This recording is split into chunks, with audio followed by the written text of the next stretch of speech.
একাদশ শ্রেণীর শিক্ষার্থীদের অনলাইন ক্লাসে স্বাগতম জানাচ্ছি। আলোচনায় আছি আমি মেহেরুন্নেসা, সহকারী অধ্যাপক, পদার্থবিজ্ঞান বিভাগ, টঙ্গী সরকারি কলেজ। আজকে আমি বিভিন্ন রাশি নিয়ে আলোচনা করব। প্রথমে আছে প্রসঙ্গ কাঠামো বা রেফারেন্স ফ্রেম। ধরো একটি রুমে অনেকগুলো বল রাখা আছে। এখান থেকে আমি এই বলটি তোমাকে নিয়ে আসার জন্য বলবো। সবগুলো বল দেখতে যদি একই রকম হয় তাহলে তোমাকে আমি কিভাবে নির্দেশ করব?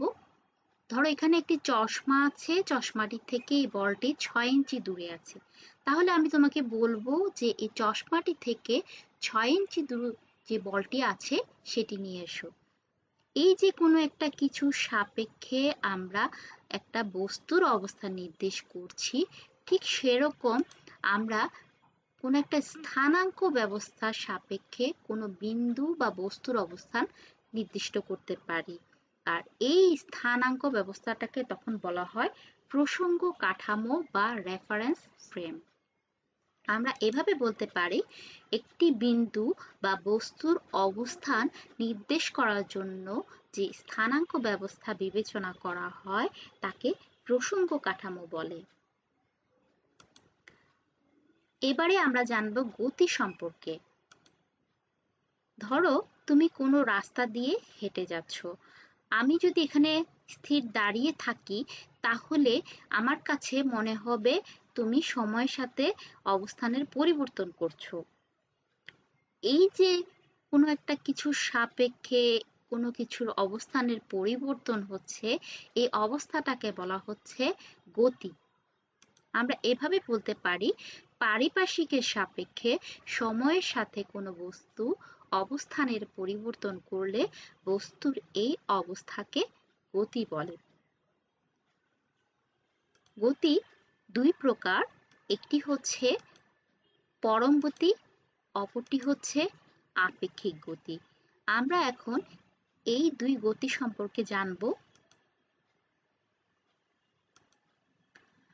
প্রকৃত স্থির কোনো পারিপার্শ্বিকের সাপেক্ষে কোনো বস্তুর অবস্থানের পরিবর্তনকে পরম গতি বলে, আর গতিশীল বস্তুর সাপেক্ষে কোনো বস্তুর গতিকে আপেক্ষিক গতি বলে। এই পৃথিবীতে পরম গতি বলতে আসলে কিছু নেই, কারণ আমরা যখন কোনো একটা স্থানে দাঁড়িয়ে থাকি তখন আমাদেরকে আপাত দৃষ্টিতে মনে হয় যে আমরা স্থির আছি, কিন্তু পৃথিবী সূর্যের চারিদিকে ঘুরছে, পৃথিবীর সাথে সাথে আমরাও কিন্তু ঘুরছি, আমরাও গতিশীল আছি, তাহলে আমরা কিন্তু স্থির নেই। এই পৃথিবীর উপরে যা আছে সবকিছুই তাহলে গতিশীল। আর এখানে বলা হয়েছে স্থির কোনো পারিপার্শ্বিকের সাপেক্ষে কোনো বস্তুর অবস্থানের পরিবর্তনকে পরম গতি বলে।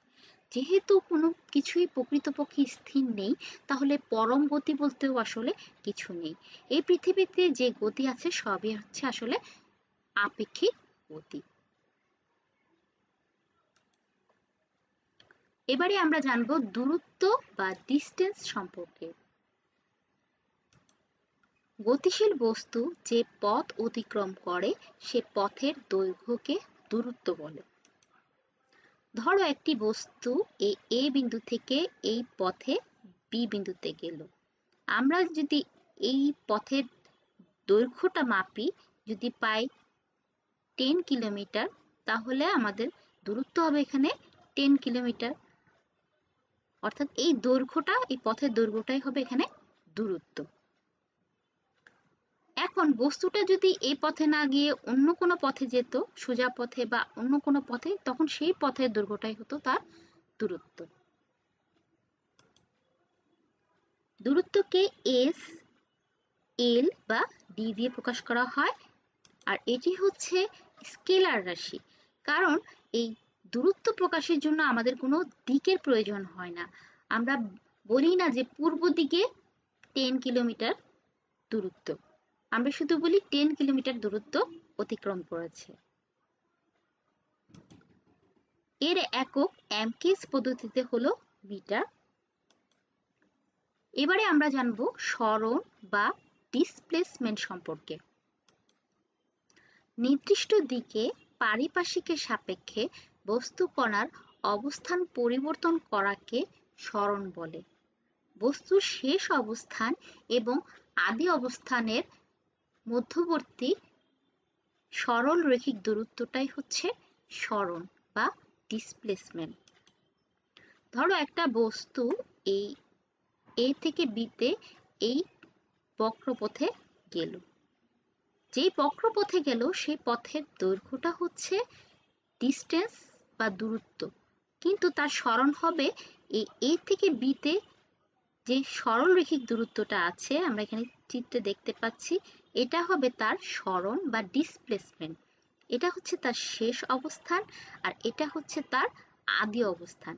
এই শেষ অবস্থান এবং আদি অবস্থানের মধ্যবর্তী এই সরল রৈখিক দূরত্বটাই হচ্ছে সরণ বা ডিসপ্লেসমেন্ট। আর এর দিক হচ্ছে এ থেকে বি এর দিকে। এখন বস্তুটা যদি এ থেকে বি এ গিয়ে আবার এখানে চলে আসে, তখন সরণ কি হবে? তখন সরণ হবে এখান থেকে যেটুকু পর্যন্ত সর্বশেষ এসেছে সেইটুকু পর্যন্ত সরল রৈখিক দূরত্বটা। তখন কিন্তু আর সরণ পুরোটা হবে না, বস্তুটা এ থেকে বিতে গেল, আবার অর্ধেক পথ যদি ফেরত আসে তাহলে কিন্তু সর্বশেষ অবস্থান হবে এটি। আর এইটি এবং আদি অবস্থান এর মধ্যবর্তী সরল রৈখিক দূরত্বটা তখন হবে তার সরণ বা ডিসপ্লেসমেন্ট। এর প্রতীককে আমরা এভাবে দেখাই, এখানে কিন্তু এস, ডি, এল এবং আর এর উপরে ভেক্টর চিহ্ন দেওয়া আছে। সরণ হচ্ছে একটি ভেক্টর রাশি, এটির জন্য দিকের প্রয়োজন হয়, যেমন আমরা তীর চিহ্ন দিয়ে দেখিয়েছি, এর দিক হচ্ছে এ থেকে বি এর দিকে। এর এককও হচ্ছে মিটার, কারণ এটি হচ্ছে এক প্রকারের দূরত্বই, যদিও এটিতে আমাদের দিকের প্রয়োজন হয়েছে, কিন্তু এটি তো আসলে এক প্রকার দূরত্বই। এবারে আমরা জানব গড় দ্রুতি সম্পর্কে।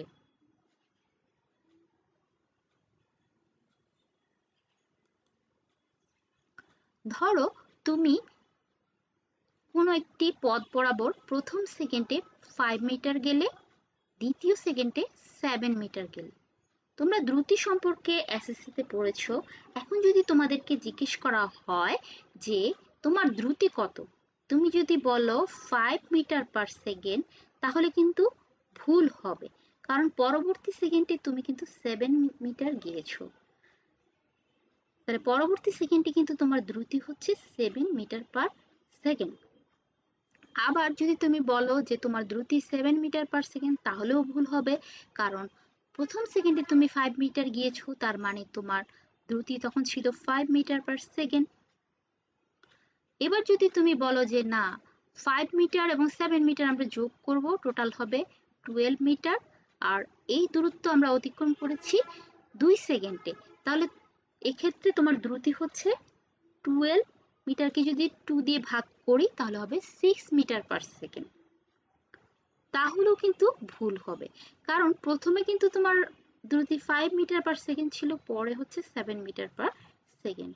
তুমি যেটা ক্যালকুলেশন করে বের করলে 6 মিটার পার সেকেন্ড, সেটা হচ্ছে আসলে গড় দ্রুতি। তাহলে মোট দূরত্বকে মোট সময় দিয়ে ভাগ দিলে যেটা হয় সেটা হচ্ছে আসলে গড় দ্রুতি। তোমরা এসএসসিতে যেটা পড়ে এসেছো দ্রুতি হিসেবে, সেটা এখানে আমরা এখন জানতে পারছি, সেটা হচ্ছে গড় দ্রুতি। কোনো গতিশীল বস্তু বা ব্যক্তি কর্তৃক অতিক্রান্ত মোট দূরত্ব এবং মোট সময়ের ভাগফলকে গড় দ্রুতি বলে। গড় দ্রুতিকে আমরা এই চিহ্ন দিয়ে প্রকাশ করি, এটা হচ্ছে স্মল ভি। এর উপরে যে দাগটি তোমরা দেখতে পাচ্ছ এটা হচ্ছে বার। তাহলে এই বার চিহ্ন দিয়ে আমরা কি বুঝাই? গড় বুঝাই। এটা হচ্ছে গড় দ্রুতির প্রতীক। এটা ইকুয়াল টু হবে এস বাই টি, অর্থাৎ মোট অতিক্রান্ত দূরত্ব বাই মোট সময়। এটি একটি স্কেলার রাশি, কারণ দ্রুতি প্রকাশের জন্য কোনো দিকের প্রয়োজন হয় না, আমরা যে 6 মিটার পার সেকেন্ড বললাম সেটিতে কিন্তু আমরা দিক উল্লেখ করিনি, সেটি হচ্ছে একটি স্কেলার রাশি। আর এমকেএস পদ্ধতিতে এর একক হচ্ছে মিটার পার সেকেন্ড। আমরা এখান থেকে দেখতে পাচ্ছি দূরত্বের একক মিটার, সময়ের একক সেকেন্ড, তাহলে মিটার পার সেকেন্ড। এবারে আমরা জানব দ্রুতি বা তাৎক্ষণিক দ্রুতি সম্পর্কে। ধরো একটা বস্তু এই পথে এ থেকে বিতে গেল, বিভিন্ন সময়ে সে বিভিন্ন দূরত্ব অতিক্রম করলো। এখন আমরা এই পথের মধ্যে ক্ষুদ্র একটি অংশ নিলাম, এই ক্ষুদ্র পথের দৈর্ঘ্য ধরে নিচ্ছি ডেল এস, এবং এই পথটি অতিক্রম করতে তার সময় লেগেছে ডেল টি, অর্থাৎ এই ক্ষুদ্র ডেল এস অতিক্রম করতে সময় লেগেছে ডেল টি। আমরা গড় দ্রুতি সম্পর্কে একটু আগে জেনেছি, তাহলে এখানে গড় দ্রুতি হবে কোনটি? মোট অতিক্রান্ত দূরত্ব হচ্ছে এইটুকুর মধ্যে ডেল এস, আর মোট সময় হচ্ছে ডেল টি। তাহলে মোট অতিক্রান্ত দূরত্বকে মোট সময় দিয়ে ভাগ দিলে সেটি হয় গড় দ্রুতি। আমরা এভাবে লিখতে পারি। কিন্তু এইটুকু সময়ের মধ্যেও কিন্তু সে বিভিন্ন সময় বিভিন্ন দূরত্ব অতিক্রম করেছে। ধরো এখান থেকে অর্ধেক পথ আসতে সে প্রথম সেকেন্ডে 5 মিটার, আবার এখান থেকে এইটুকু আসতে দ্বিতীয় সেকেন্ডে সে 7 মিটার গিয়েছে। তাহলে কিন্তু তার অতিক্রান্ত দূরত্বের মান সময়ের সাথে কিন্তু পরিবর্তিত হচ্ছে। এখন আমরা যদি এই ডেলটিটাকে খুব ক্ষুদ্র ধরি, অর্থাৎ জিরোর কাছাকাছি ধরি, খুবই ক্ষুদ্র জিরোর কাছাকাছি যদি ধরি, সেই সময় নির্দিষ্ট একটা সময়ের সে তো একটা নির্দিষ্ট দূরত্ব অতিক্রম করেছে, সেই দূরত্বকে সে সময় দিয়ে ভাগ দিলে যেটি হবে সেটি হবে তার দ্রুতি বা তাৎক্ষণিক দ্রুতি। সেই নির্দিষ্ট সময়ে কতটুকু ছিল সেটা হচ্ছে তার তাৎক্ষণিক দ্রুতি। তাহলে আমাদেরকে এখানে ডেলটিটাকে ধরতে হবে জিরোর কাছাকাছি। আমরা এটাকে এভাবে লিখতে পারি, limit ডেলটি tends to zero, average v is equal to limit del t tends to 0 del s by del t। আমরা এখানে উভয় দিকে এই লিমিট নিয়েছি। del t tends to 0 মানে হচ্ছে এই সময় ব্যবধানটা শূন্যের কাছাকাছি, আর লিমিট দিয়ে বোঝাচ্ছে ওই ক্ষুদ্র সময়ের মধ্যে, সীমাটার মধ্যে যে মানটা সেটা। এখন আমরা দুই দিকে লিমিট নিয়েছি, আর গত ক্লাসে আমি বলেছিলাম এটাকে ক্যালকুলাসের ভাষায় লেখা যায় এটি।